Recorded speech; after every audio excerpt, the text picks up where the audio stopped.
I don't like these movies. Get real. Dude, I saw that movie 20 goddamn times! Just consume product. I watch my movies. Having so much fun! And really? Oh, this movie's too complicated. So once again, no smoking in this theater. I think he told me that Benny was beautiful but very dumb. Hello and welcome back to Idle Film Club, your brain rot girlfriend's favourite film podcast. I'm Callum. And I'm Gia. How are you this week? I'm good. How are you? I'm good. England are through to the semi-finals of the Euros. Woohoo! We watched it in a pub where next door they were also watching it, but our stream was delayed by about a minute, which made for a not-so-fun penalty shootout. Yeah. At least we knew they won before. Yeah, it's always reassuring. We saw Maxine on Friday as well. We did. We saw Maxine, the much talked about. I'm so excited to cover it. Yeah, so next week we're going to be covering, for episode 15, the X trilogy. We did say that we were going to do Noé, but we'll come back to that. We'll circle back around to Noé. No one gives a shit about that, so we might as well talk about something that people might care about. So yeah, you have a week to rewatch those first two if you haven't seen them. Watch them for the first time; they're great. Go watch Maxine in And the then go cinema. watch Maxine at the cinema. Definitely a good Friday or Saturday night movie. Hopefully you get big crowds in your cinema. We saw it opening weekend and it was pretty busy. Yeah, we saw it on the Friday. People seemed to respond well to it. It was a good atmosphere. I enjoyed it. Usually when we Yes. go to the cinema, there's like no one there, but Big movie. And Longlegs is out in a matter of days now, this week. cannot fucking wait. And we'll cover that when we get back. We've got Inner Violent Nature as well. So Oh my god, there's so many films to so cover. We much don't have to time talk to do about. Gaspar Noé movies no one's seen. This week, we are covering two films we saw at the cinema, The Bike Riders and Kinds of Kindness, the new Yorgos Lanthimos movies. Heads up, we're going to be spoiling both those movies completely. So if you haven't seen them, go see them at the cinema Well, and revisit. I was going to say go and watch them in the cinema, but they ain't going to be in the cinemas much longer if they're No. even still there. I think The Bike Riders Sadly. is 10 day. No, what was the movie that... Oh, A Quiet Place, right? It got like over 100 mil at the box office. Yeah. Was doing bits and they pulled it out after 10 days to Did put they it on really? put it on street. It's on streaming now. Well, A Quiet Place made money at the box office. However, it was dumped onto streaming. A movie that did not make any money at the box office, sadly, is The Bike Riders. Did it not? I haven't looked at any of the stats. Did it do badly? We'll get into it, I We'll guess. get into it, I guess. Here we go. The Bike Riders. I'm thinking of starting a riding club. So, The Bike Riders, released 2023, was a victim of the SAG-AFTRA strike. It was originally scheduled to be released theatrically in the US in December, Yeah. so got significantly delayed, but it's here now and ready to rock and roll. Yeah. I didn't see a lot of marketing for this movie at all, No, really. me I neither. saw... What did I see? I think I saw a trailer before a film in the cinema and you mentioned it quite a bit. You were like, oh, you know... I'm trying to think where I saw it. I can't remember. I think I saw the pictures of Austin Butler that Tom Hardy took. Yeah, right. We're going to get into that because I think that's very interesting. Definitely. But yeah, I think that's how I found out about it. And I saw that one picture and I was like, oh, we have to go and see this movie. I went in pretty much completely blind. Yeah, so did I. And I loved this movie. Yeah, I think it's excellent. It's so good. I think you liked it more than I did, but I really enjoyed this. Yeah, I really did. It reminded me a lot of movies I love, which are my favourite genre of movies is Slice just of life. slice of life or like weird little subcultures. Like I love Cameron Crowe's Almost Famous a lot. And what that does for the sort of 70s groupie culture, this does for motorbike gang culture. For sure. What the hell were you thinking back then? Nothing. I saw you squaring off with them guys. What do I need to think for? Yeah, you and me, kid. It's not something that I am necessarily like. We're both massive Arctic Monkeys fans. Yes. And, you know, I'm partial to a bit of a grubby motorbike thing. But it's not really. No, we're not bike people at all. Too scary for me. I have friends who are bike people. For my birthday, we went on. One of my family members has fucking dirt bike. Oh yeah, those are quad bikes. And we went on them, and I was in the background, and I was like, I don't like it going too fast. So literally, we're going at like the Yeah. pace of a tractor. It was my ride moment. I just ride Yeah, on it the was back of so a dirt Lana Del bike Rey going coded in the middle of bumfuck Norfolk. 5 miles an hour. Anyway, getting on to people who are actually cool. This Yes. movie is awesome. This movie's cast is stacked with cool people. And it's just like, yeah, I get why people are into motorbikes. Yeah. I'm not a thrill seeker. That's not my thing. It's too edgy for me, but I do think the aesthetics are very And cool. this also sort of, much like, again, things like Almost Famous and I would say The Sopranos to a degree, where you're catching a subculture at its end.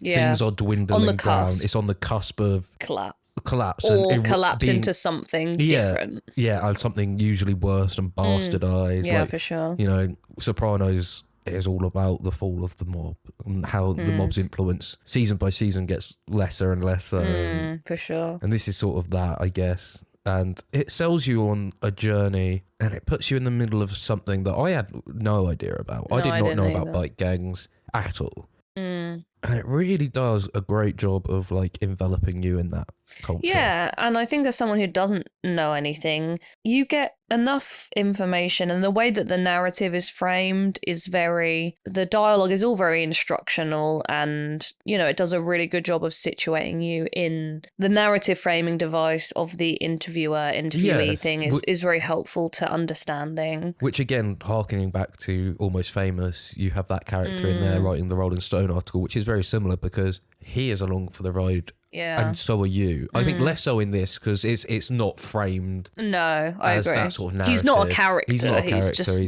Yeah. But it's Mike Faced who is, you know, from Challengers. Challengers are them. Mike Faced, I think, is going to be, I don't know how, He's going to be huge. I think he will be huge. And I don't know, because obviously girls knew him before Challengers, right? What is he famous for? I had never heard of him before Challengers. I know he was in West Side Story. The Spielberg one? Yeah, and I think he's done a lot of theatre work. He's a bit of a theatre kid. Right, that but, track. But the girlies love him. He's not, I like him. I think he's cute, but he's not. He's not Josh O'Connor. He's not Josh O'Connor. He's not but he seems like a great guy and he's fabulous in this. Austin's great. He's a really lovely guy. And, you know, he's always game. He's pretty much game for everything. And it was a lot of fun watching him. So, yeah, lots of things, people, places, events to talk about. So, do you want to get into Let's get into the motherfucking Okay. plot. Just to give you a little bit of background, as I said, this movie came out in 2023. Jeff Nichols directed it. Have you seen any Jeff Nichols movies? Hold on, let me have a look real quick. I want to say no, but I could be wrong. Loving, Midnight Special, Mud. I've heard of Mud. That's got McConaughey in it. Take Shelter and Shotgun Stories. No, Also starring Michael Shannon, but I haven't seen any of these, no. No, I think The Bike Riders is the only thing that I've seen. So yeah, it's got a 15 rating. You've got a little bit of something in there, but it's not too scandalous. 1 hour and 56 minutes, and it had a $40 million budget. That's relatively big, isn't it? Yeah, and it made 24.5 million at the box office, which makes It's me a real very shame. sad. It's a really good movie, man. These movies should do better than that. It's so good. I wonder whether people went into it thinking it was going to be like... I don't think anyone went into it by the Well- sounds of 24 million. Well, no, as in you hear Tom Hardy, you hear Austin Butler. I wonder if the reputation of the bikes and everything. But I think it was. I mean, there's bike fight scenes. There's loads of shit for people Yeah. who like bikes. I imagine bike people liked this movie. I mean more in the sense of I wonder whether tonally. I didn't know much about the marketing of this movie, no, so I I'm think not that's sure its main how. problem. I don't know. No, maybe people just didn't. I don't think people resonated. But it's a shame because it is really fucking good. 7.2 on IMDb, an 81% Rotten Tomatoes, and a 70 Metascore. So I think the people that saw it liked it, but I Yeah. just don't think that many people saw it, which is a shame. But anyway, let's get into the plot. So it's 1965 in Chicago when Kathy Bauer, played by Jodie Comer, Yes, she's so Fantastic in good. this. Her Midwest accent's very good. so charming. So I'm standing on the bus corner thinking, oh my God, you know, something's gonna happen to me yet. And Benny Cross, played by Austin Butler, meet in a bar occupied by the Vandals Motorcycle Club. And 5 months later, they marry. Danny Lyons is played by Mike Feist, as we just sort of talked about.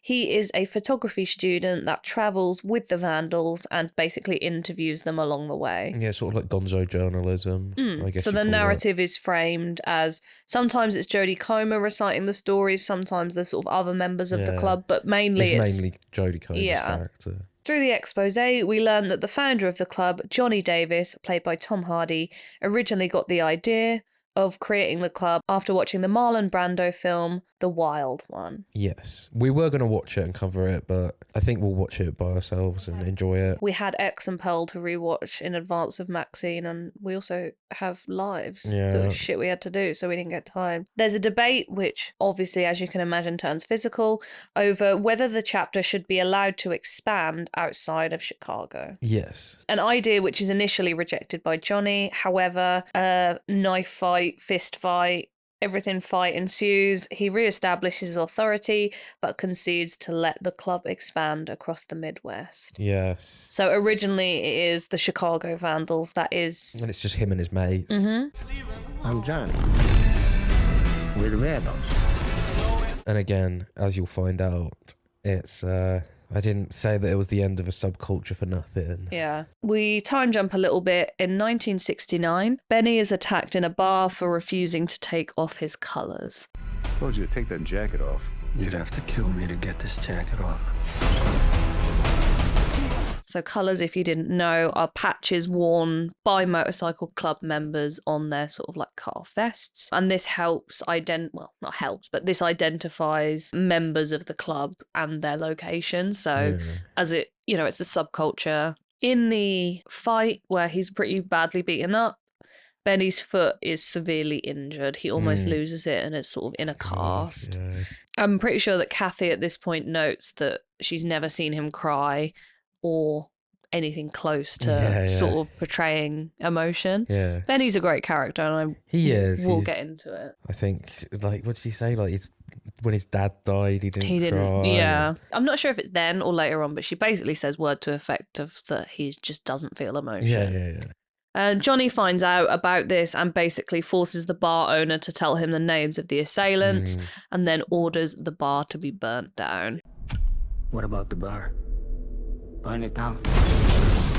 So it's the first time that we sort of see, it's out of a sense of allegiance to Benny. It's a weird, problematic relationship. It certainly is. Benny recovers slowly. They sort of have a few scenes in a motel room, which is it a motel room or is it? Yes, I think so.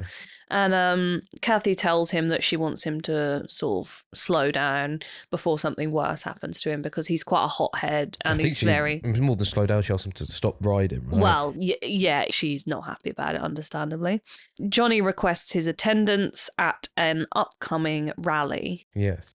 Before he's even fully recovered, and obviously Kathy is very upset by this. We see this sort of unusual threesome dynamic in play. It very much is. On the day of the rally, Johnny tells Benny that he wants him to take over the club when he steps down. Yeah. To which Benny says no. Benny doesn't give a fuck. He doesn't want to lead anyone. Yeah. Tom Hardy, Johnny says to him, like, I don't have power over the youth, whereas Benny is obviously younger and the chapter's expanding. Oh, the club is expanding and new chapters are popping up everywhere. Yeah. So next we see a group of young delinquents try to join the Vandals. Yes. The main leader is called the Kid, but we see them like stealing tires off someone's car and sort of just doing hoodlum activities, I guess. He makes a point and is forceful about asserting that Johnny goes and at least gives them the time of day, which I think Johnny almost respects. Yeah. And he basically tests the leader of the gang, as I said, he's known as the Kid,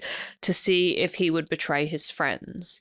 Because he basically says to him, like, you can join, but none of the others can. And he's like, all right, yeah, fuck you, I'm going to join. He basically sells them out, and Johnny tells him that he's not welcome in the club. Because that's not what the club is about. It's about... You can see it coming a mile off. This kid is so naive. Yeah. And... He's like, well, you said, you can join, but no one else can. And then he's like, yeah, okay. Yeah, and it's like, oh, you idiot. It's not a thug. It's not a thug gang. It's friends. Yeah, it's fraternity. A fight ensues, and the kid dejectedly Yeah, fucks pisses off. off. We skip to 1973, and Kathy is being once again interviewed about the history or the future of the Vandals. Johnny became increasingly absent after his closest friend Brucey died. Who was So Brucey he's like the played by? lieutenant, like the sort of second in command. Yeah. And he's the guy that he's just riding down like a suburban street. Oh, and I yes, think yeah. It's not Michael Shannon's character. no, it's just he dies in the most sort of like Uncool. way. unceremonious way. It's sort of like Country Mac. It is much like Country Man. But he's just riding down the street, and I think he either gets hit by a car or like swerves and just falls off his Yeah. bike and hits his head and dies. I'm just thinking about Country Man. Yeah. Just like falling. Yeah, that's literally slowly. what it's like. There's nothing badass about riding a motorcycle without a helmet. Right. Plus, he was drunk all the time. Yeah. You know what's badass? Being alive. Yeah. In the wake of the Vietnam War, the club becomes more and more violent as drug-addicted war vets start to join. Yeah. So this new younger generation of just like intensity and also like trauma from Yeah. Vietnam did a number on Americans. It's so because I said to you after watching it, it is so crazy to think how that entire generation of Americans was just like Traumatized. killed, traumatized, or trying trying to cope with the trauma that their partners have faced or their family have faced. It's crazy. And we see a disastrous party basically encapsulate how much the club has changed from its original roots that we saw sort of at the beginning of the movie. So the movie starts in 1965 and this is in 1973. So Yeah. A little under a decade. Through the course of the 60s into the early 70s, where it grows into a proper biker gang, kind of ending up kind of destroying the original intention for a lot of the members. a longtime member of the club, Cockroach, is beaten up for expressing his wish to join the police force. Oh, yes, yeah. And Kathy is almost raped while Belly handles Oh, Cockroach's yeah, I forgot about attackers. that scene. That scene is incredibly... Horrible. Again, the threat of violence is Yeah. so traumatizing. Thankfully, Johnny figures out what's going on, but obviously Johnny is the one who told Benny to go and Yeah. handle the attackers. So again, you have this weird dynamic. Kathy and Benny split up after he refuses to leave the Vandals. She's obviously rightfully upset because he just left her at the party. Johnny and Benny shoot Cockroach in the leg to allow him to safely leave the club and sort of go off and do whatever he wants. And Benny decides to leave as he sort of feels a bit disillusioned with how violent and seedy the club has become. The kid from earlier is now a member of the Milwaukee chapter of the Vandals and challenges Johnny to a knife fight for leadership. This sort of is the final nail in the coffin as such for the Vandals, and instead of proceeding with the knife fight, he shoots him dead. Yeah. So, R.I.P. Johnny. It does just show the way of like no respect and no honor in anything they do. There was... It's a generational thing. That generation was... They weren't always moral, but they supported each other and that sense of fraternity. And there was a sense of hierarchy. And even like when the guy asked to expand the chapter, he's like, okay, how do you want to fight? You want a knife fight or like what do you want? They fight and then Johnny cares, okay, I'll do it. You know? So that is now gone. After the kid takes over the club, they basically become a criminal unit involved in like drug trafficking and like murder. So it's what everyone imagines that a motorcycle gang is. Benny learns of Johnny's passing and returns to Kathy, breaking down in tears for the first time. It's a brilliant scene. It's really good. Austin Butler is fantastic. Oh, he's so good. The couple relocate to Florida, where Benny becomes a mechanic. The film concludes with Kathy affirming that they're happy and that Benny does not miss motorbikes. The roar of motorbike engines can be heard from outside, and the two exchange a knowing smile. Oh, it's so good. It is really good. And I feel like we've done a pretty bad job of explaining just because we went on so many tangents. But the thing is, the plot doesn't really matter. No, the heart of the movie is the love triangle between Benny, Johnny, and Kathy. I'd say it's more of a love square with motorbikes. Well, Johnny represents motorbikes. Yeah. True. He goes hand in hand with the motorbikes. I think he'd probably fuck a motorbike though. Oh yeah.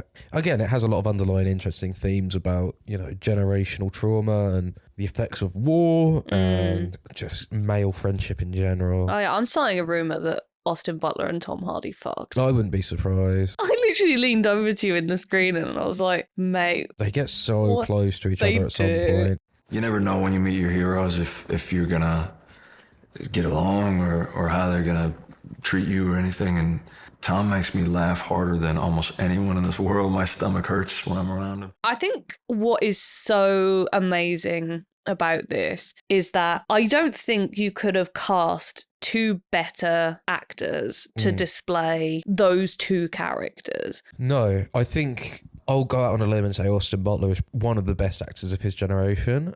And I think we're witnessing it in real time, which is very exciting. Every project he does, he is flawless. It's crazy because I, in the wake of the Elvis shit, was an Austin Butler hater. I found the method acting and all that shit so cringe. So doing two on TikTok. Doing TikTok. I probably have destroyed my voice a bit. My vocal cords, it's a lot raspier now. Yeah. And so I just trained a lot, I trained a lot and then it turned out that I ended up doing all the singing for that early stuff. But I have now come around and I'm fucking obsessed with that man. His interviews are great. He's such a genuinely nice, engaging, caring person. It's crazy. And he plays this role with that sort of passion and, no, I don't want to say politeness because it's that, but honor, I guess. I think that their casting is representative of the actor's status as well. Yeah. Like, if you imagine this as, on a basic level, a reincarnation of James Dean and Marlon Brando, there are no two actors better to 100%. encapsulate that than Tom Hardy and Austin Butler. It does feel like a bit of a passing of the torch. 100%. It's so good, and it's such a shame no one to fucking see it because Yeah. you're witnessing history on screen and just these two. No, I'm not. They're so like Mike Face, Michael Shannon, Jodie Comer are so great, but those two guys, it is their film. Oh yeah, for sure. And Jodie Comer, I don't want to downplay how No, good she she's is. amazing. She is phenomenal. However, I would like to just talk about those two for now. Yeah. Because We'll circle back. we will to Jodie circle Comer. back because she deserves her own. Flowers. Yeah, she definitely does. And I'm so glad she's getting work. And obviously, I remember Jodie Comer from fucking My Mad Fat Diary. I was going to say that. Yeah, I've been a fan of her since that. And Yeah. I watched her. She was in the Morrissey biopic. Was she? Yeah, she played Morrissey's girlfriend. She was like a normie that Morrissey tried to date. Beard. Yeah.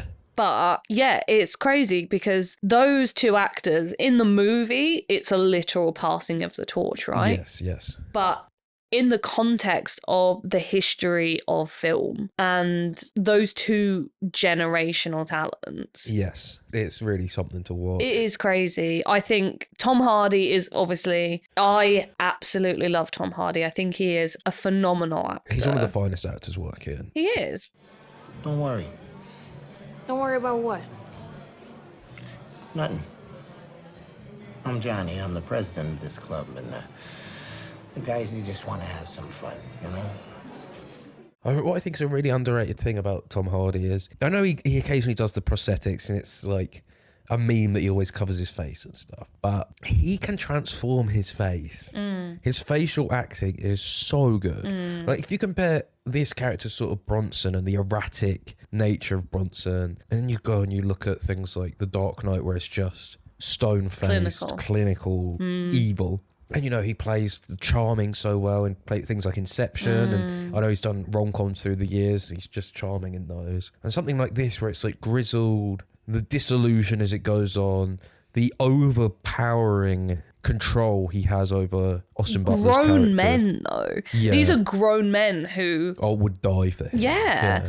And like their chemistry is unbelievable. Like we all know Tom Hardy is the king of just not giving a shit. And I'm only saying this in a joking way. Yeah, I was gonna say it does go deeper than just sexual chemistry, but Their chemistry, not just sexual, but you can tell that Austin Butler looks up to Tom Hardy as a person and as an actor, as well as the role in the movie. Yeah, because you look at interviews with them, especially Austin Butler, and he obviously just sings the praises of Tom Hardy. And I think Tom was putting him aside and sort of giving him tips and saying how he does it. He's really kind and fun to be around. And then on top of that, he's been really generous with his sort of showing of his toolkit, where we'll talk about acting and he'll kind of go, this is something that I do. And he'll kind of show me, it's like a magician sharing their tricks with you.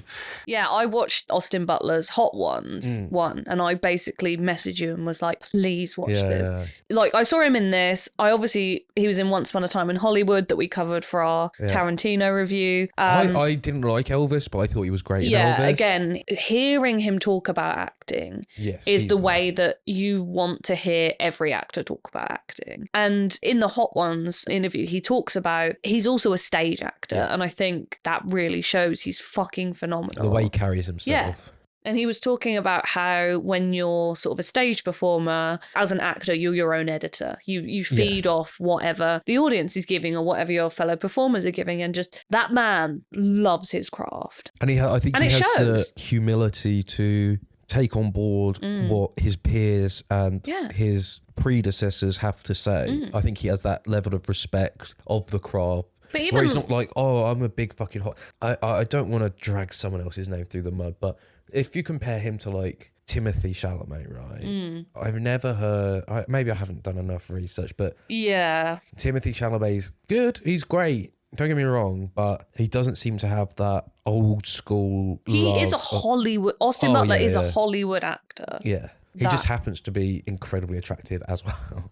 Mate.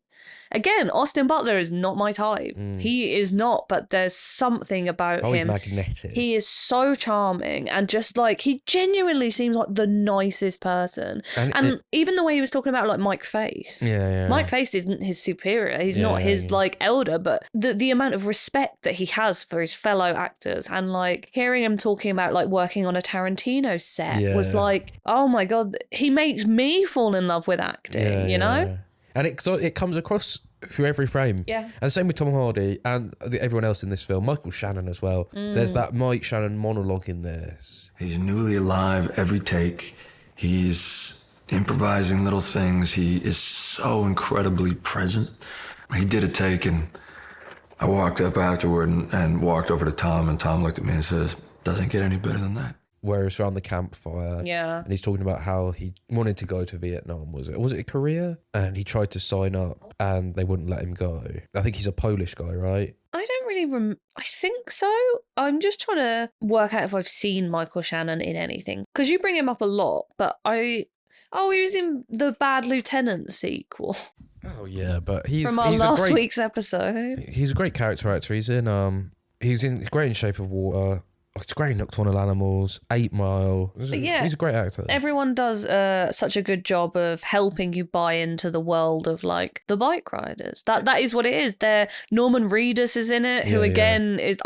I wish Jeffrey Dean Morgan had just had a little cameo. That would have been awesome. But yeah, it makes motorcycles cool, and it's what is cool about motorcycle clubs. Yeah, there's honor amongst thieves, I guess. Which is always. They're classic archetypes of scoundrels with golden hearts. Yeah, but they're not beating up old ladies or and they're not running drugs either. No, the only people that they cross are people who cross them. Yeah. And who are other motorcycle gangs. That's it. And I'm glad, because going into it, my knowledge of motorcycle gangs is so limited. It's basically just a couple of scenes in The Sopranos where they're like drug runners. So watching that sort of the club evolve into that.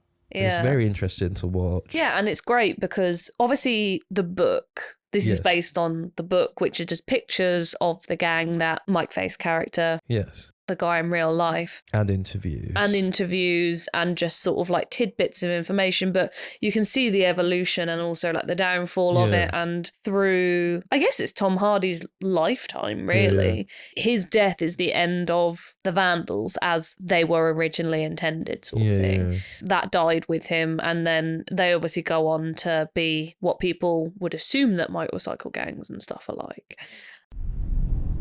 Some people would rather crash than slow down. But all of the supporting characters, Jodie Comer is fantastic. She does such a good job of anchoring the story and telling you exposition in a way that feels anecdotal and genuine. Benny planted himself there all night and wouldn't go home. Her conversational dialogue is so well done. Her accent is so Very charming. Fargo. It's so cute. And just her ability to, because she, even from the first scene she's in, you know she's not one of them. But just through very subtle lines and delivery and acting, you sort of know she doesn't have disdain for these people. She just doesn't get it. She doesn't get it. She's slightly scared, but intrigued, especially by Austin Butler's character. I mean, it's that intrigue, and she is, in her own right, like a hard ass. Like, she doesn't take shit, which is nice. She's like a strong female character. Yeah. 'Cause she's a real person, so Well, it's hard she's- to call her a character. But her respect to, she knows what she's getting in for, right? And I think she even admits it in the film, where it's like, I knew what I was getting into by marrying him, and she doesn't try and rein him in instantly. Yeah, and her emotional honesty is really good for empathizing and understanding, because I guess if I saw Austin Butler in a bar, I'd be like, hey, who the fuck is that? Yeah. And they got married after 5 months, and it's very whirlwind, but she knows from the minute she meets him what he's like, because there's a great scene, she's engaged or has a boyfriend or she lives with her something, boyfriend. and Austin Butler just waits outside her house for days, and just with his motorbike just chain smoking. So Benny brought me home, and my boyfriend, he was sitting on the front porch. All right. Good night. Adios. And her husband or her partner just gets so annoyed that he's like, I'm leaving, and it just never comes But back. doesn't even bother confronting him. He just calls him like an arsehole as he drives off. But sort of after the party, she is like, if that would have happened to me, I would have killed myself. Yeah. And she says that to him outright, and he can't understand the weight that would have on her. And I think her emotional honesty and her emotional availability is countered so hard with him, who doesn't feel emotion and he seems like he is borderline BPD? Yeah. Where he doesn't seem to feel any emotion. But then you get the scene at the end, which is just so heartfelt. It's almost like I feel like a rebirth. It's a release. Yeah, and Johnny had to die for that. For him to survive almost. Because I genuinely don't think he could have, because Johnny's basically like, the club's yours. And deal with he asked him twice, and both times Benny refuses. Yeah, really fucking good. Go, sorry for spoiling it if you haven't watched it. If but it's if you're still out, here, or go and just check seek it out. Yeah. It's really great. good. And it's not the kind of story where you don't see everything coming. You know what I mean? It doesn't really feel like we're spoiling the movie, because it's what happens is sort of inconsequential. Yeah, it's the more character growth that you get to watch on screen. Yeah. Yeah, fantastic. Definitely check out The Bike Riders. I loved it. I can't recommend it enough. It won't be for everyone, but I think it's, honestly, I reckon you could put this is safe for parents, I think. Yeah, I think if you don't buy into it, you might find it a bit boring, but maybe. I think it's an incredibly likable film. Oh, I agree. And I think the general audiences would have liked this a lot. I spoke to co-workers about it and explained what happened and who was in it, and they're like, oh, it sounds really good. And it's like, you've got Jodie Comer, you've got Norman Reedus for the fucking Walking Dead pipeline, Jodie Comer for the British Huns. You got fucking Tom Hardy. Everyone loves Tom Hardy. Tom Hardy's for everyone. Austin Butler is for literally me's and horny girls. Yeah. And boys. Horny Putting everyone in a box. And it's just, it's an easy watch. It's so much fun. The emotional catharsis is great. The performances are great. Yes. Visually, it looks great. To be able to transpose literal clips and images into a well fleshed out, entertaining world is so impressive. Really impressive. Can't recommend it enough. Go watch it. How many stoplights did you win? They said 7, so. So what? So I guess that's the number. But it felt like more. Do you want to get on to the next one? Yeah, speaking of movies that everyone could get on board with, here's one that no one can except for me. And maybe you. Partially. Kinds of Kindness. This is it. The moment of truth. So I guess now is the natural progression to Kinds of Kindness, a movie that no one is going to like. Not safe for parents, guys. Repeat, not safe for parents. This is an 18, as God intended. So it's an anthology movie. So there's 3 stories in Kinds of Kindness, each with the same actors playing different characters. Yeah. One of the main complaints I saw about this movie is there wasn't much cohesion or themes between the 3. So what I'm hoping is today, when we run through the plot, we have a little chat that me and you can disprove what people are saying. Well, and we I can said that to you, didn't I, afterwards? Yeah, I thought the same. But as you're a Yorgos stan, You're not allowed to be critical. no. And we must find 3 themes in this movie. I mean, I other than liked the this. characters. I loved it. I gave it 4 stars on my letterbox. I did like this a lot. I enjoyed it more than Poor Things. Oh, really? See, I don't think I did. But this is, for me, back to basics Yorgos. Yeah, it's much more in the Lanthimos. vein of old Yorgos. I was watching some behind the scenes stuff earlier, and Willem Dafoe said the same thing, basically, that it's much more tonally similar to old Yorgos movies. I think he specifically said it's not like The Favourite. No, yeah. So you got The Favourite, Killing of the Sacred Deer, I The think Lobster, I think this is more like Dogtooth, Alps, things like that. His Greek movies. I mean, I would say I think it's quite tonally similar to Killing of a Sacred Deer. The black humour. Yeah, I think that sort of runs for me throughout his entire catalogue, but this sort of more, I don't know, bizarro, Mundane. sex freak shit. I love Yorgos. I think it's really funny.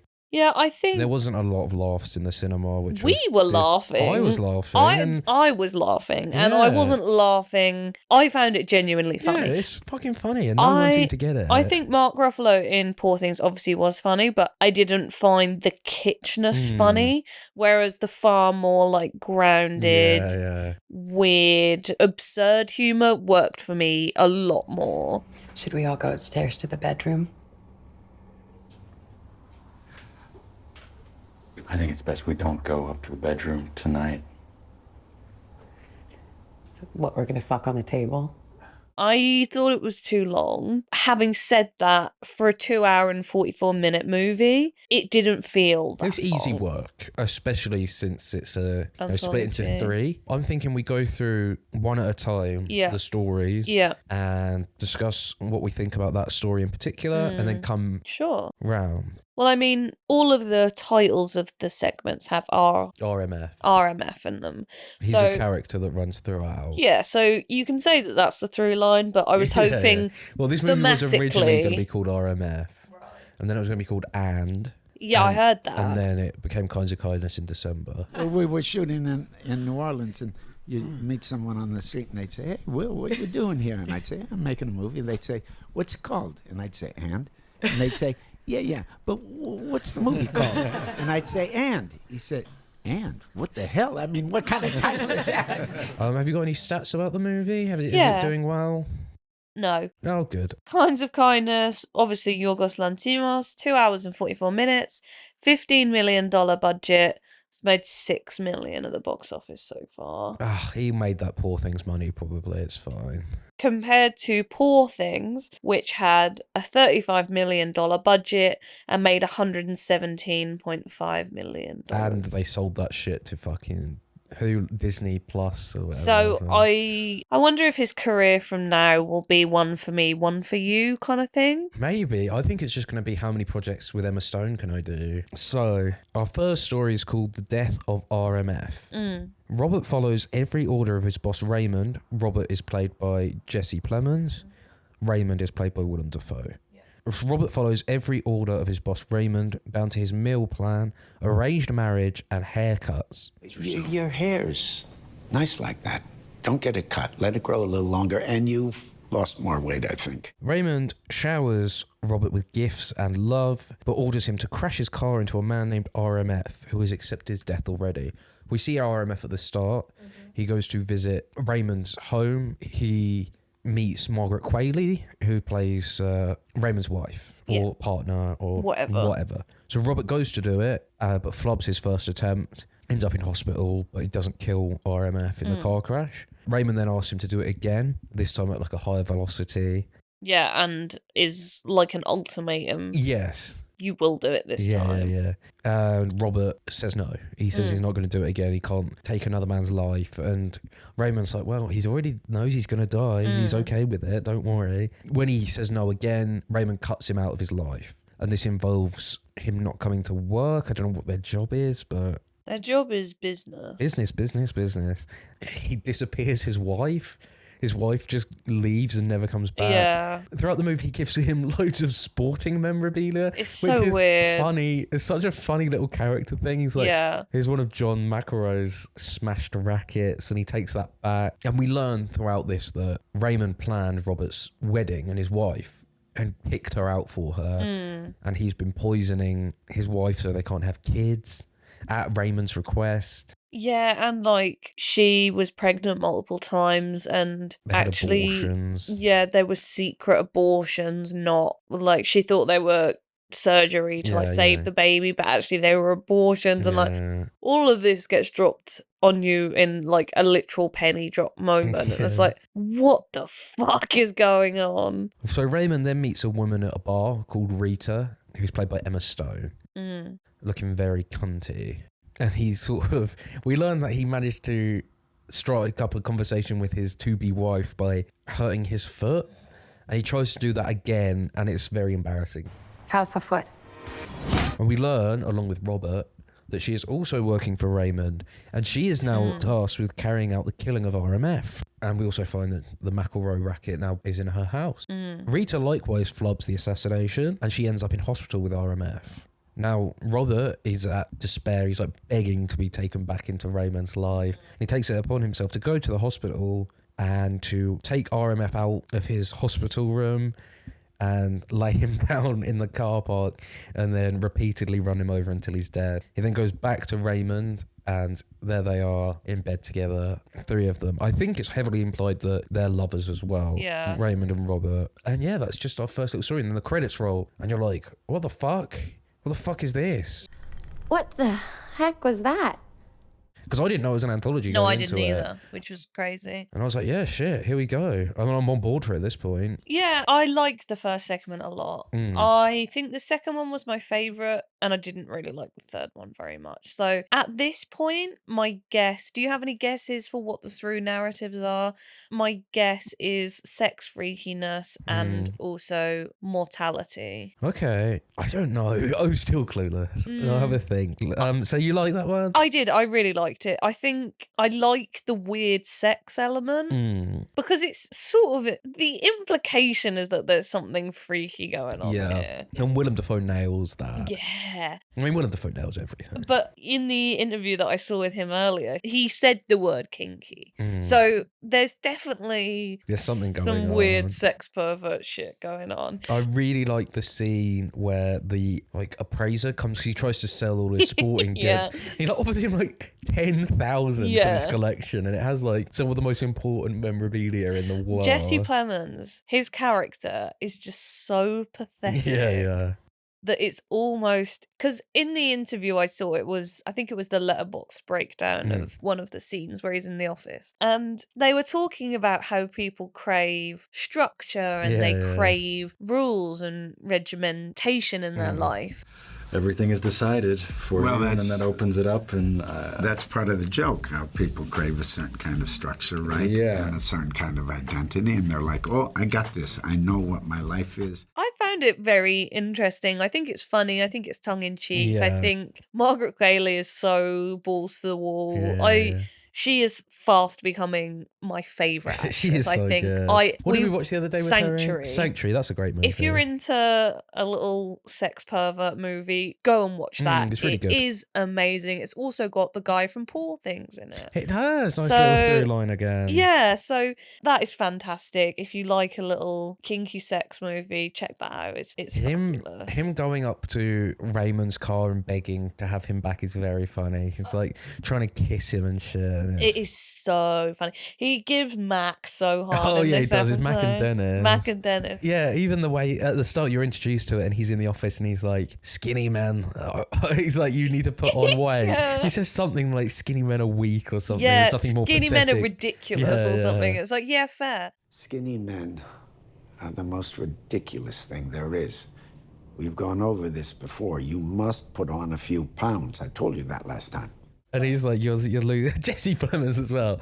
When you look, he was a big guy back in the day. As Was well. he? Yeah, he's a chunky guy. See, I don't know anything about Jesse Plemons. Oh, he's good. at Oh, he's all. really good in I'm Thinking of Ending Things, which is a Charlie Kaufman movie, which is so good. We should probably cover that one day. That'd be a good Deep 10-minute dive. Donnie Darko breakdown of what the fuck happens in that movie. Because again, Obviously, it's weird off the bat, but when he meets Emma Stone and he's obviously desperately trying to like date her Yeah, or yeah. whatever, and then they agree to meet up and then she sort of ghosts him. And then you get the message of, I'm in the hospital, but I'm fine. Yeah. You're like, oh shit. yeah. And yeah, I think you do start to get that paranoia of wondering like what else is orchestrated by this, and like the fact that it's so clinical in the rules and the way that Raymond acts. Yeah. It's just like, who is this man? And the fact that he's with Margaret Qualley, who's obviously like, I don't know, 25 years younger than him Yeah. at least. Paranoia is a good word. I think that is a through line in these.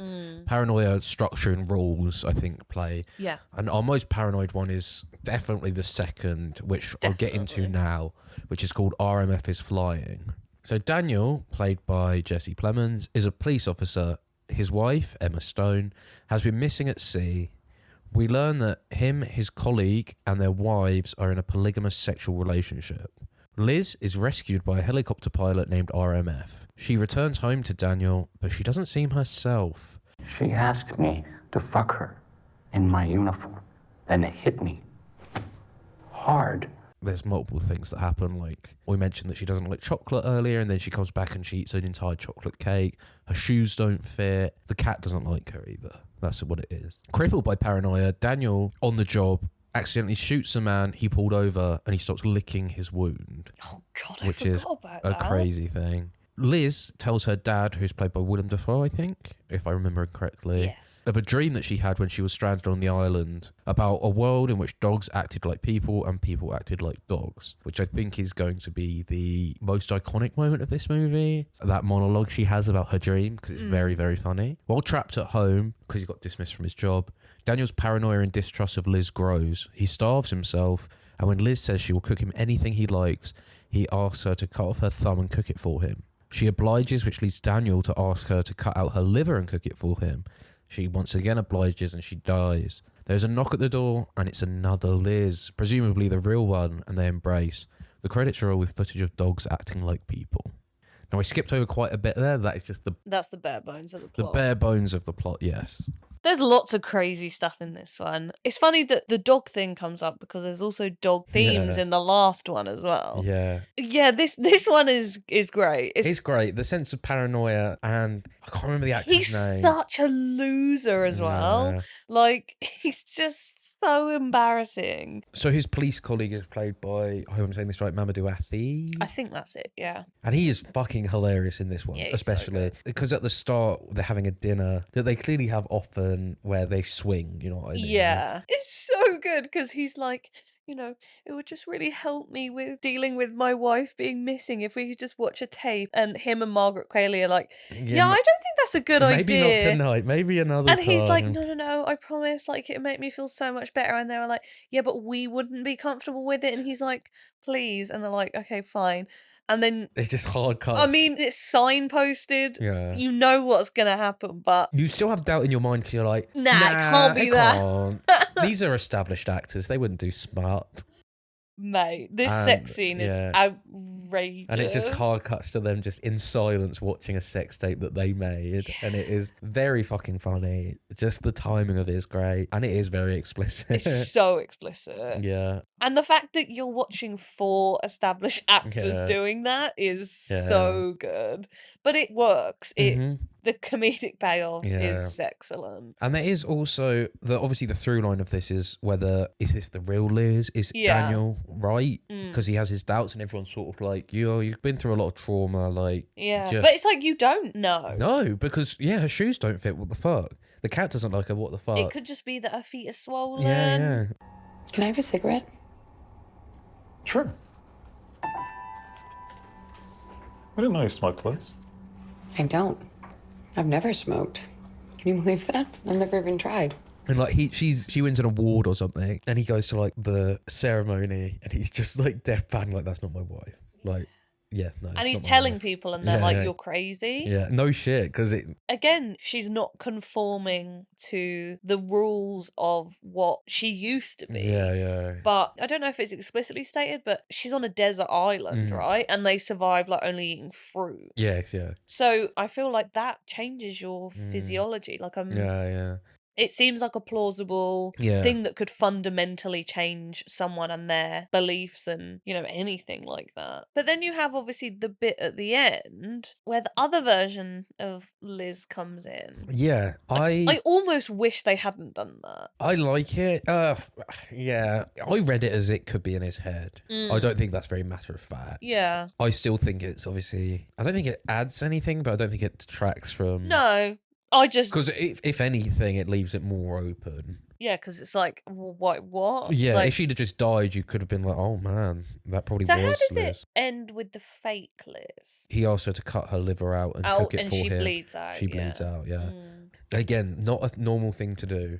Like, he No. asks her very plainly as if it's a normal request. I think he is testing her, right? Where he's like, oh, I want to eat a thumb to see if she will do it. Yeah, it's very weird. Because I think he 100%, he has no doubt that it's not Liz. Yeah. Which I like, because it's like, obviously it's just shorter than a regular movie, right? It's not like a movie in its own right, but I'm glad we don't have almost from the get-go, as soon as she gets the chocolate cake, he's like, this isn't my wife.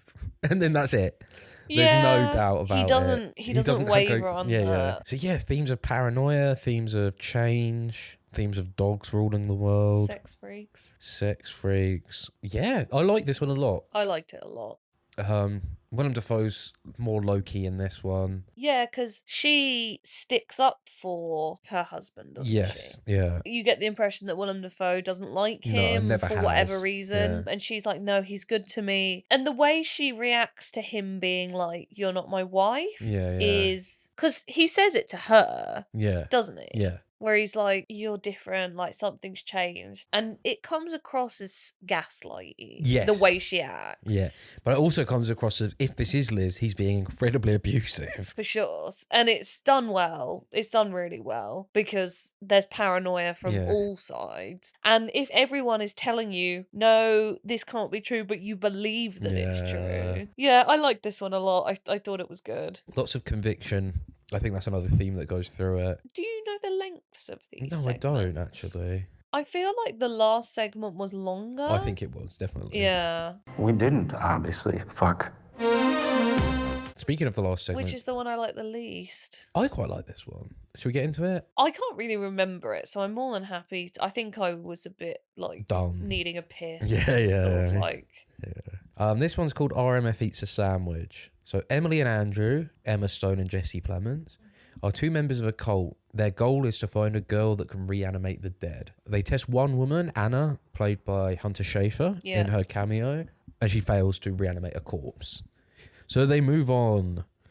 Emily, however, secretly making visits to spy on her husband and son, who she's cut off, presumably at the cult's request. Yeah. So yeah, she's sort of keeping an eye on them. Omi, played by Willem Dafoe, is the enigmatic leader of the cult. And he informs Emily and Andrew of a possible prospect, and they go and investigate this, but it turns out that this prospect is already dead. So they go and eat at a restaurant where a woman named Rebecca, played by Margaret Qualley, comes up to them and she says that she knows who they are and that her twin sister is the girl they're looking for. My sister Ruth, she's a veterinarian. Her clinic is on Kenneth Avenue, number 18. My sister and I are twins. I think my sister is the one that you're looking for. Yeah. Also played by Margaret Qualley. Right? Yes. Yeah. Emily saw this woman in a dream, and she explains to Andrew that she believes it's a vision sort of thing. But then Andrew explains that it couldn't possibly be the twin sister of this girl because to meet the requirements, you have to be a twin, but your other twin has to be dead. Is part of the requirement for their prospect. What? Yeah. So he's like, it can't be her because she said it's her twin. I but didn't pick up on she that has when to I be was watching dead. the movie at all. You must have clocked out. I 'cause was it's so the- checked out by this it's like the biggest part of the thing. Emily then visits her family home. She gets invited in and is then drugged and raped by her husband.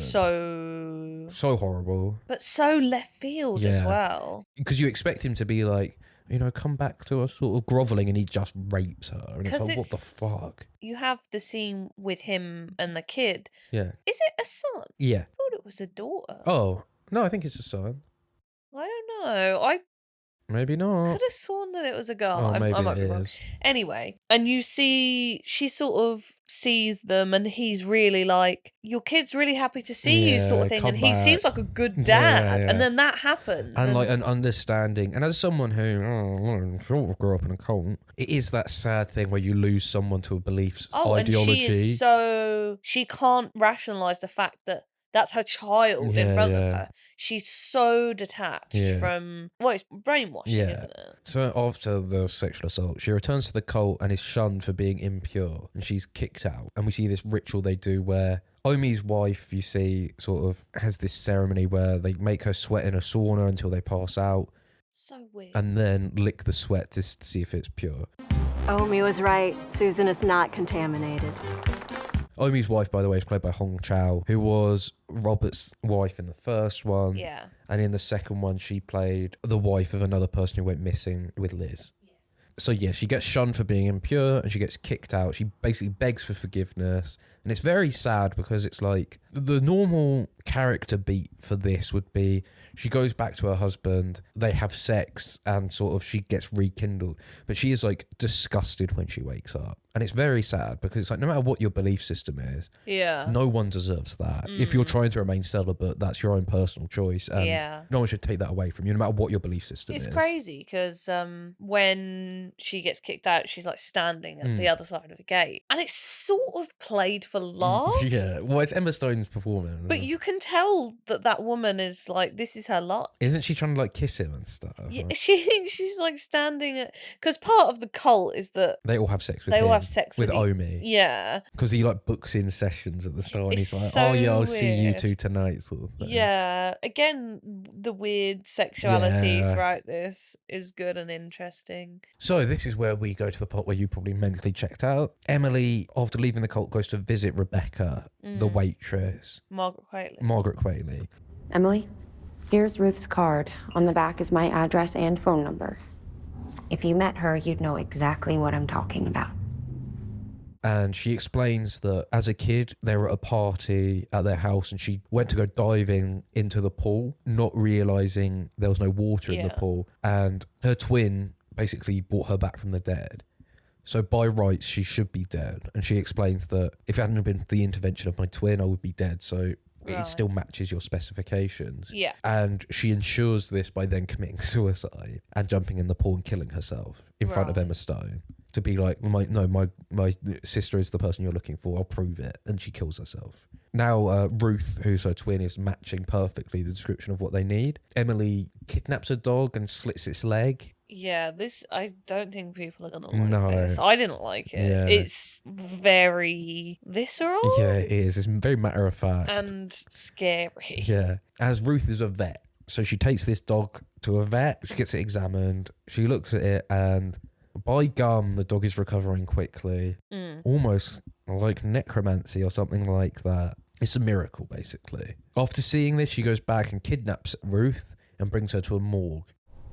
I don't know if you wear scarves, but I picked this one out because it's silk and it has various animals on it. You know, like your profession. I love scarves. Ruth then reanimates the corpse of RMF. After seeing this, an elated Emily dances with joy in front of her car. And then very dancey, a bit too wacky for me, I think. I think people will like it. It's not a bit of me. I don't really like dancing, to be honest. I find dancing inherently cringe. Not for me. I understand people like dancing, but it's part of my brain. It doesn't compute. I'm like, I just think dancing's embarrassing. She takes Ruth and starts speeding back to the cult to show them in her purple Dodge Challenger, I think. And they get in a car crash and it kills Ruth. Dead. Yeah. In a mid-credits scene, we see RMF eating a sandwich and spilling ketchup on himself. And that is kinds of kindness. Isn't it wonderful? Yeah, the You didn't third like- story loses me. Oh, I like it. I think it's cool. I like the I don't get weird... it. I don't get the shtick. Yeah, I don't blame you. Yeah, even hearing you talk about it, I'm like, I like don't cult. get this I one. like cult shit. I think the performances are great, but as a through line, it's a bit more complicated a story than the others. Yeah, and I just It's a bit less Twilight Zone-y. I was just a bit confused. Yeah. I think obviously by that time, what are you, probably like 2 Yeah, hours you've in? been sitting in a cinema for 2 hours. Yeah, and I think I was just a And bit to like- restart a narrative is a bit like, oh my God, we're doing this again. I think the second time it happens, you're like, oh wow, okay, like great. Yeah. We got a whole new set of characters. My one complaint, and I said this to you after watching it, was that I wished that the same characters had been in everything. I know the central, Oh, like, the same actors. yeah, sorry, yeah, the same actors had been in everything. I know, like, the central 5. Is there What? 5? Yeah, I know they're in everything, but like, there are a few side characters and stuff like Hunter Schafer, and I just sort of wish they'd been in all of them. But it shouldn't be a showcase of disguising an actor and not recognize them, because that beats the point of, casting the same actors, which I think what brings to the movie is like some kind of continuity and consistency from one story to the next, although it's not literal and the characters do not have any connection. I quite like it as a cameo. I honestly don't think Hunter Schafer's that good an actress. Yeah. So I was sort of happy to, oh, Hunter Schafer's in it for 5 minutes. That's cool. I don't know, for whatever reason, I wasn't Didn't resonate invested with in you. the story. No. Yeah. So what are the themes of I this don't really one? like the then? dancing either. No, I don't. I don't get it. It just seemed like trailer bait to me. It's funny that she drives this crazy muscle car. I will say That is funny. Yeah. And also, Jesse Plemons is not really. He's not really much of a character. To be honest, even like Willem Dafoe's not much of a character in this one. It's a very Emma Stone. I said to you, I was like, oh, Willem Dafoe isn't even in that one. You're like, yes, he is. I'm like, Yeah. who was he? Oh, yeah, the cult. Yeah, I didn't really like it very much. I like, there's themes of obviously purity and chastity, but also obedience and death. I don't think there's a through line. No, I don't either. Talking about it now, I'd be interested if anyone has theories, let us know, because I'm trying my best to. I think there's a big mistake with film criticism is that everything has to mean something, and I'm not a big believer in that. I think Yorgos as a storyteller is great. I'd love to see him do a fucking Twilight Zone. You know what I mean? Like, this feels, obviously the second one especially feels very Twilight Zone. Thought that it would be interesting to try and make a film with 3 different stories. This is it. The moment of truth. A short story collection. And I just look, he's a really good storyteller. I think he's captivating, and the way he tells stories is great. And I he do knows agree. his truth. I just think I'm not that big on anthologies. Yeah, probably I not. think it's bold to release a movie with 3 stories and have no through line. And to not market it as 3 different stories from Yorgos Lanthimos. I will say that the trailer is very misleading. It is very misleading. And I mean, the trailer doesn't give anything away, which I very much like, Yes. because we both complain that trailers are like, every time I go to the cinema, I have to go for a wee because I just don't want to see the Yeah. movies that I want to see spoiled. It just Yeah, yeah. annoys me. But this one has got the cool music and like the soundtrack's great in there. yeah, but it's like cool visuals and like cool characters. But then Yeah. you watch the movie and it's like, No, they're all oh. losers and freaks. I saw a TikTok earlier of someone being like, "This is the worst movie that I've seen in recent memory." Was it the guy walking down the street? Yeah, I Seemed saw like it. that, and I was like, oh, But- "Fuck off!" It's not. It's really not. No, it isn't. It's not. It is not going to be for everyone. No, and it's. I don't get No, yeah, that I was just like, okay, what whatever. they're just 3 stories that are captivating and interesting, and you can talk about. It's not like they're so polar. Like, there are themes. Don't get me wrong. There's themes of obedience, death, I just sort of wish. sexuality. I just think if you're going to release it as a film, Hmm. there should be a through line. Probably, no doubt, or at least there There's not even like a narrative overarching. I mean, you can say RMF, but like, No, it's meaningless. yeah. I think it's great. I do think it's It's very very good. enjoyable. I think the third segment for me, I didn't hate it, but I just didn't feel anything. Maybe on towards rewatch, it. if you watched it by itself, you might like it a Yeah. bit more after not having 2 hours of. Yeah, for sure. Yeah, I just don't think I was that intrigued into the. I didn't think there was the element of. I mean, there is an element of mystery because it's like, oh, who is going to be the Yeah. resurrector? But I didn't really care. Yeah. No, these things just sort of play out, don't they? I get you. That's a good point. I think that one just seems stylistically and thematically more different than the other two. I think the first two work as more of a cohesive Yeah. duology. I just think the last one feels a bit tacked on. Maybe if it had been in the middle, I might not have minded it Yeah, so maybe. much. Yeah, that's a good but- point. I wonder how they picked out the order of these. Hmm. I reckon he's just like, yeah, these are 3 little stories. Enjoy. Yeah, it's the same thing as the Bike Riders. The cast are talented, it's funny, it's witty, it's quick, looks great. And I genuinely if you like Yorgos, go. Obviously you will, but go see it and Go see it for the fucking sex scene alone. yeah, and it's got that wit about it that it's trademark Yorgos Lanthimos. Yeah, this is what I want to see from Yorgos. And honestly, he can release as many films as he wants because I just love watching his movies. Yeah, and I think this is, for me, it didn't work all the time, but this is what I want from someone like Yorgos. I want something that's challenging. Yeah. I want something that's weird, out there, sexy. Again, in the same way that Poor Things is, it's very empowering. Yeah. And It's non-judgmental. yeah, and I love the collaboration between Emma Stone and Yorgos. It feels collaborative. It feels exciting. They're on it, and I like that. Jesse Plemons is going to be in the new one. with Yeah, the 3 of them. Bugonia it's called. Yeah. I think it's a remake of a Korean movie. I think it's sci-fi, so we'll see how that is. Jesse Plemons and Emma Stone returning with Yorgos. So I look forward to that, and we will be covering that. I'm no just glad doubt. I liked it more than Poor Things. Yeah, George is on board. And don't get me wrong, a lot of people have been like, "Oh, I can't believe you didn't Yeah. like Poor Things." I'm like, it's not even that I didn't like it, because I think it's a well-made movie. It's just too kitsch for me. Yeah, which is fair. But this is more. If you know you, as soon as Yeah. Poor Things started, I knew you wouldn't like it. It's not a bit of you. Whereas No. this is a lot more down to earth, Mm. which I think is needed. I think we need to watch Dogtooth because I think you'd love it. Yeah. So, shall we find out how smart you are? Not very, I don't think. I have 8 anthology movies here and their IMDb plot description. Nice. And I want you to tell me what films they are talking about. Go for it. Okie day. Number 1. Yeah. 5. Grisly tale from a kid's comic book about a murdered father rising from his grave, a bizarre meteor, a vengeful husband, a mysterious crate's occupant, and a plague of cockroaches. Creepshow? Correct. Yay. 1 for 1. Well done. I haven't seen Creepshow. I haven't either. Number 2. 4 interlocking tales that take place in a fading hotel on New Year's Eve. Fading Hotel. Yes. 4 Rooms. Correct. Yeah. Well done. Have you seen that? No. Have Don't. you? Yeah, it's not very good. Have you seen it? Yeah. Yeah. Watched it probably about 10 years ago. Number 3. A funeral director tells 4 strange tales of horror with an African-American focus to 3 drug dealers he traps in his place of business. I definitely haven't seen this one. No. Um, It's quite famous, though. In horror circles, at least. can you give me a clue? Oh, I focus on African-American. That's such a unique story. Yeah. I'm not sure if I even know the movie. You know the name, I think. Hmm. Do you give up? Who directs it? No, it's not. Oh, you don't know. Is there anyone famous in it? I don't think so. Let's have a look. No one I know of. No, I don't know. Tales from the Hood.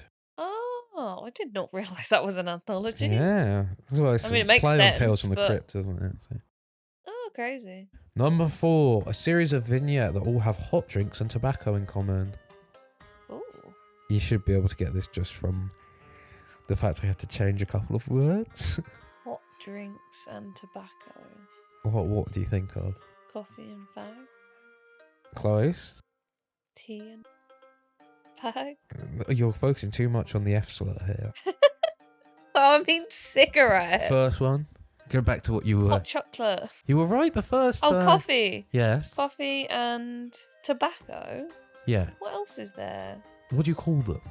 Cigarette. Yeah, Coffee and Cigarettes by Jim Jarmusch. Never heard of that. That's really good. It's got loads of famous people in it. It's I've got never heard of that. the RZA's in it, the Jizz's in it, Bill Murray, What? Kate Blanchett. Why the RZA and Jizza in it? They just act in it. I How think. random. It's got loads of famous people in that movie. It's good. It's really Never good. even heard of it. Number 5. So you are 2 for 4. I'm not giving you Coffee and Cigarettes. No, that's fine. Through the neighborhoods of Paris, love is veiled, revealed, imitated, sucked dry, reinvented, and awakened. Hmm. Very famous. This 2006. Is it that Owen Wilson one? No, that's Midnight in Paris. Oh. That's Woody Allen. Is it a French movie? No. Oh, it's got. It's directed by about 25 people. Oh. It's got. I don't even know if I have seen this at some point. I've seen at least parts of it. Can you give me a clue? Do you want me to list some of the directors that worked on it? I don't think I'm going to get this though. So we have. It stars Gérard Depardieu and Yeah. Juliette Binoche. She's in everything. Juliette Binoche. Okay, so we have directors such as Gus Van Sant, the Coen brothers, Alfonso Cuarón, Olivier Assayas, Wes Craven, Blimey, I don't know. and many more. I don't know this. Paris Je t'aime. Crazy. You never heard of Paris Je t'aime? I have, but Yeah. Oh my god, 2 for 5, Georgia. shut up. VHS. Yes. That's the only other anthology movie I know. Number 6 was VHS. I'm not even going to bother reading the description. Well done. Yay! Sort of goes against Violates the the rules of the spirit game. of the game. Spirit of the game. Number 7. 6 tales of life and violence in the Old West, following a singing gunslinger, a bank robber, a traveling impresario, an elderly prospector, a wagon train, and a perverse pair of bounty hunters. The Good, the Bad, the Ugly. No, this is from 2018. Not got a clue. Who directs it? Coen Brothers. I was going to say that. Now I'm trying to think of every Coen Brothers movie. Well, think of the modern one. This isn't one of the ones I've seen, is No, it? no. Would you give up? I knew it was Coen Brothers. I'm not just saying that. I Yeah, genuinely yeah. thought that. I'm not a Coen Brothers girl. It's the Ballad of Buster Scruggs. I would never have got that. Did you? It was on Netflix. It was a Netflix original, I think. Never. Oh no. Number 8, Yeah. last one. You've got 3? You got 3. Ugh. A love letter to journalists set in an outpost of an American newspaper in a fictional 20th century French city that brings to life a collection of stories published in a magazine. Don't know if you've seen this. I've seen it. You've seen it. It was big, 2021.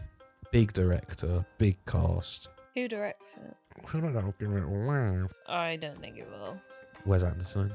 Oh, the French Dispatch. Well done. I wouldn't have got that from the plot summary. So You didn't like that, did you? Not really. No, I think it's quite shit. Yeah. Although you get to see Lea Seydoux pussy. Do you? Yeah, it's awesome. Nothing we haven't seen before though. So awesome. So yeah, you're taking, if you're listening at home, film criticism from a woman who doesn't even know films. So bear that in mind. Take everything she says with a pinch of salt because she clearly. I love anthologies so much. Nothing. They're my favourite brand of movies. She didn't know Tales from the Hood, so how dare she talk about Kinds of Kindness? So that will be us for this week. Yeah. Next week we're doing the X trilogy as we mentioned, so go check those out and go see Maxine if you dare. Oh, go and check it out. Go and check it out. It's definitely. so good. And even if you don't like it, Yeah, it's worth it'll be checking worth out. it. It'll be worth watching. So come back then. Yeah. We're gonna have a great week. Lucky for you, we're not doing our No way. Gaspar Noé double bill. We will come back to that at some point. Oh, but without a doubt. instead of doing a double feature, We're doing a a trip. triple feature. Keep your eyes peeled. Have a great week. Have a great week. Come on, England. Come on, England. England. Have a great week, everyone. Mind how you go. Goodbye. Ta-ra. I don't like these movies. Get real. Dude, I saw that movie 20 goddamn times! Just consume product. I watch my movies. Yeah, my movies are just Having so much fun and ready. No, this movie's too complicated. So once again, no smoking in this theater.